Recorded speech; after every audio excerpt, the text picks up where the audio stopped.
पसंदीदा तरीन मौजू आपका क्या है जिस पे आप चाहते हैं कि बात ऐसी की तैसी करने का दिल चाहता है, लोगों की 4-4 शादियां करा दूं, क्योंकि जो लड़कियों के हालात इस वक्त हैं, बेटी की पैदाइश एक अजाब जान बन चुकी है, लोग इसको सीरियस नहीं ले रहे हैं। बेटी की पैदाइश यानी बेटियों की पैदाइश अजाब जान बन चुकी है हमारी सोसाइटी में। वजह उसकी है कि बाप को बच्ची पैदा होते ही उसके फ्यूचर की फिक्र हो जाती है। एक नेचुरल जो सिस्टम कुदरत ने निजाम रखा है कि बच्ची की जिम्मेदारी उसका शौहर उठाएगा। शौहर मार्केट में शॉर्ट है। अब या तो आप यूरोप वाला सिस्टम ले लें कि मादर पितर आजाद कर दें, भाई जो मर्जी करना है, गर्लफ्रेंड बॉयफ्रेंड, और सिर्फ एजुकेशन को आप फोकस करें और फिर वही जिंदगी हो, ना बाप का पता ना मामू चाचे का पता। या तो आप पूरा उस सोसाइटी को ले लें।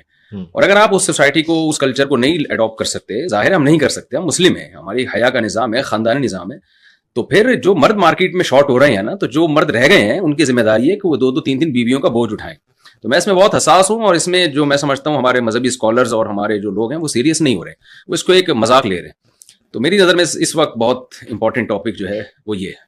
वाकई आपके लेक्चर्स को भी अगर तवज्जो से सुना जाए तो इस तरफ आप बहुत जोर देते हैं। इन दलाइल का लोग जवाब नहीं देते ना, जो मैं दलाइल कायम करता हूँ, लतीफे और मीम्स बना के उसको उड़ा देते हैं जी। तो आप करके तो देखें, पता चलेगा कि ये लतीफों वाला काम है या सीरियस लोगों का काम है।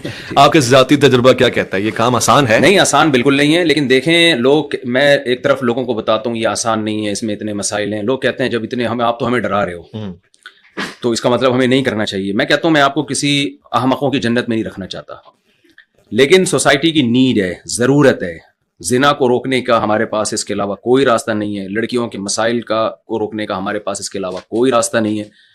तो जो चीज़ नीड होती है, सोसाइटी की ज़रूरत होती है, वो चाहे कितनी भी मुश्किल हो उसको किया जाएगा। आप देखें ना, मुल्क में जंग छिड़ जाए तो आप ये सोच के बॉर्डर पे लड़ना छोड़ दोगे कि लड़ना मुश्किल है?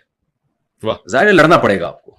तो ये भी जिहाद से कम नहीं है, ठीक है ना। वो जिहाद तो एक अलग जिहाद है, लेकिन यहाँ भी आपका जो ससुराल है, आपके माँ बाप, आपके भाई, वो भी आपको जो है वही हशर करेंगे। आप